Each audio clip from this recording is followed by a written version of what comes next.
ザッポスというアメリカの会社がありまして、はい。それをフィロソフィーと称してますが、すごい感動になるみたいなんですね。それが社員のモチベーションを高めることにつながっていたりとかはします。やっぱ悪い人入れたくないなと。こんにちは、モンジです。このチャンネルでは、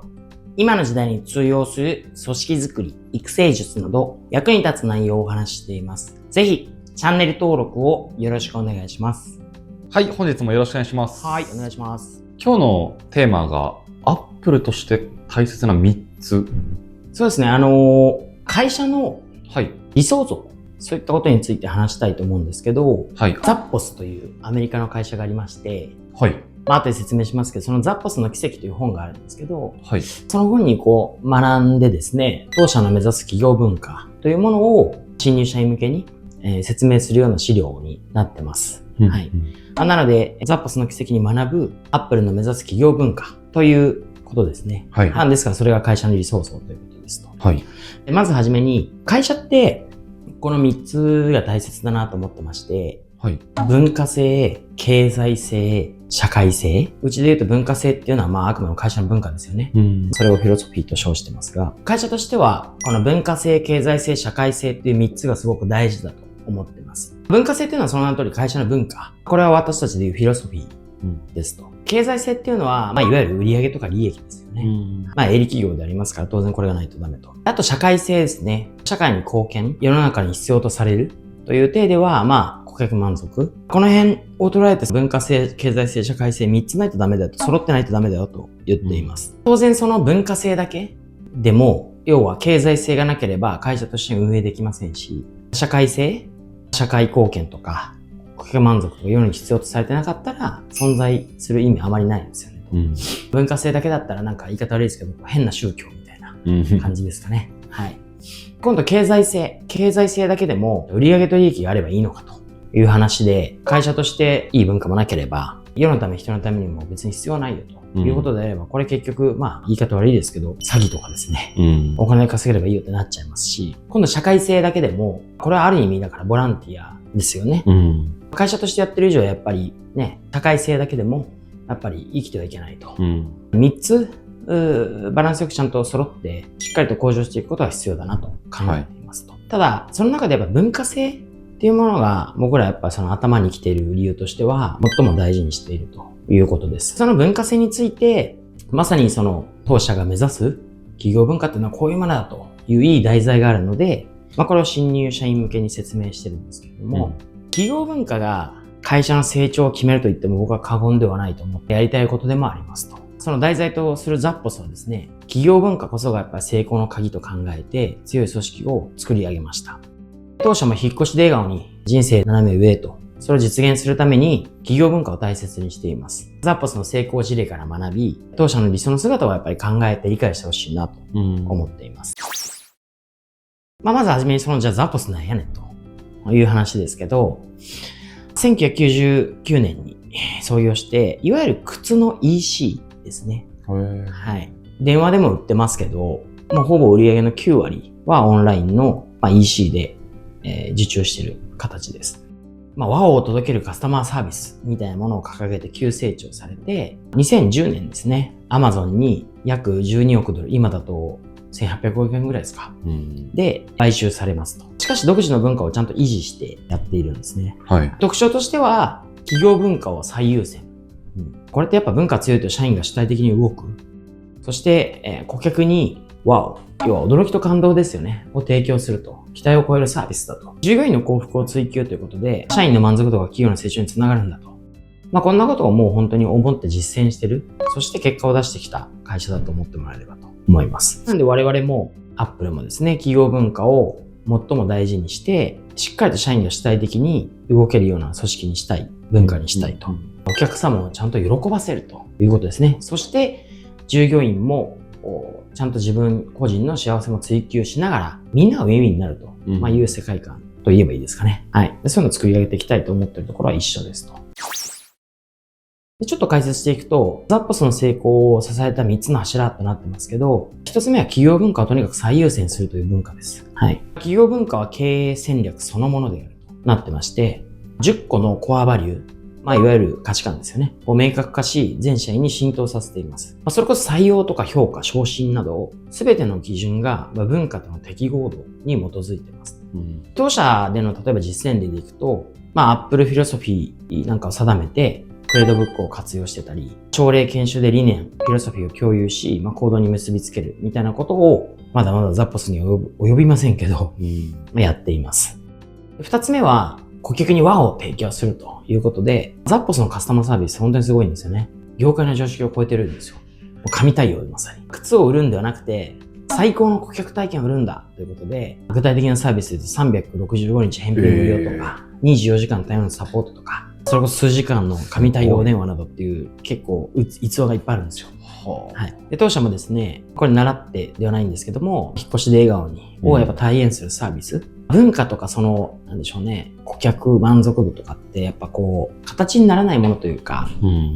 定量的に表現できないものたくさんありますけど、それを文化として醸成して誠実な対応、驚きを与えるって大げさなことをやるわけじゃないですけど、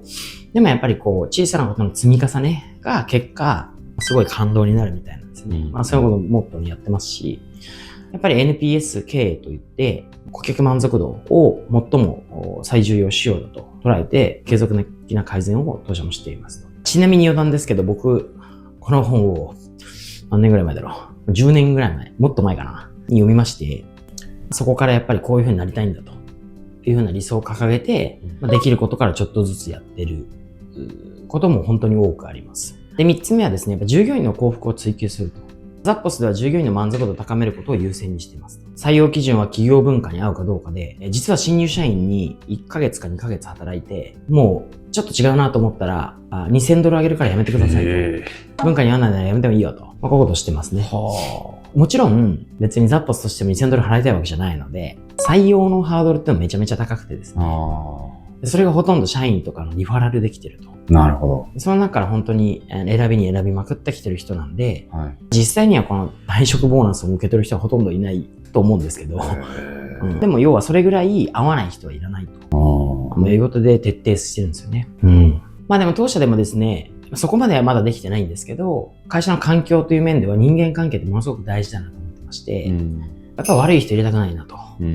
なので、誤って入ってしまう場合もゼロではないんですけれども、やっぱチームのその心理的安全性っていうものを、確保しつつ、やっぱり文化に合わない人に関しては、ちょっと正直やめてもらったりとか、そういうことをしてたりもしますし、むしろ逆に、合うように努力もこちらもしますし、とにかくその文化に合う人みたいなものを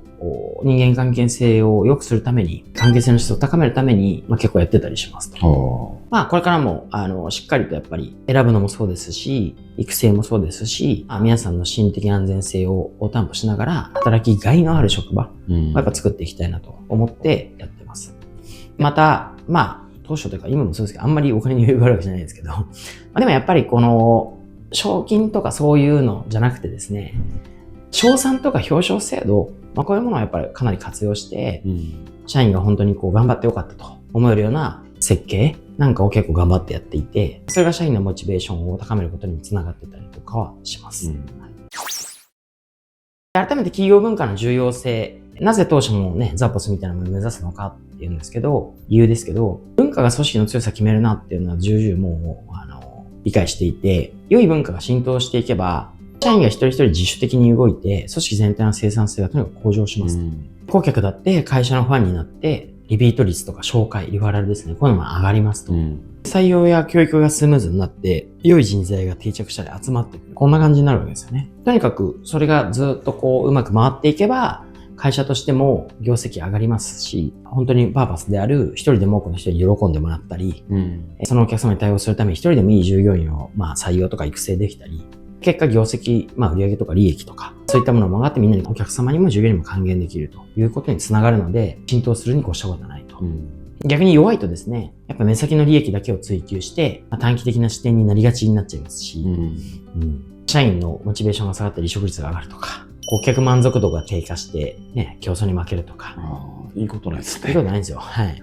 なんでやっぱり当社も Apple フィロソフィー軸に企業文化を大切にしていくっていうことを今までもこれからもやっていきますので、皆さんにも一人一人こうやって浸透して、自主的に頑張ってもらいたいなと思ってます。新入社員に期待することって言ってますけど、あえてここで言うなら若い方とか新社会人とか、会社転職し始めた若い人とかに言いたいのは、ちゃんと Apple フィロソフィーを理解し、要は会社の理念を理解してですね、日々の業務で実践すること。そして、お客様に、やっぱりワオな体験って、これちょっと、ザッポスの表現してますけど、素晴らしい感動を届ける意識を持つと。そして、協調性、チームワークを大切にし、やっぱお互いを尊重するということ。自己成長を意識し、自ら学び続けるんだよと。こういうようなことを期待していますと。最後にまとめると、ザッパスの成功っていうのは、文化×顧客サービス×従業員満足の3つの柱によるものだと思っています。当社も企業文化を軸に理想の組織を目指していきます。新入社員の皆さんが文化を体現し、成長していくことが当社の未来を作るので、引っ越しで笑顔に人生を斜め上を実現するために共に成長していきましょうと。こんなことをですね、研修では、もうちょっとこう広げたりというかですね、実際本当に今まで説明した会社のアップルとしてのフィロソフィーも解説なんかも入れてきながらやっている感じなんですけど、少しでもそうですね、従業員だけじゃなくて、お客様とか、お客様になり得る人とか、引っ越しを知らない人も含めて、こういう風にやってる会社、引っ越し会社もありますよと、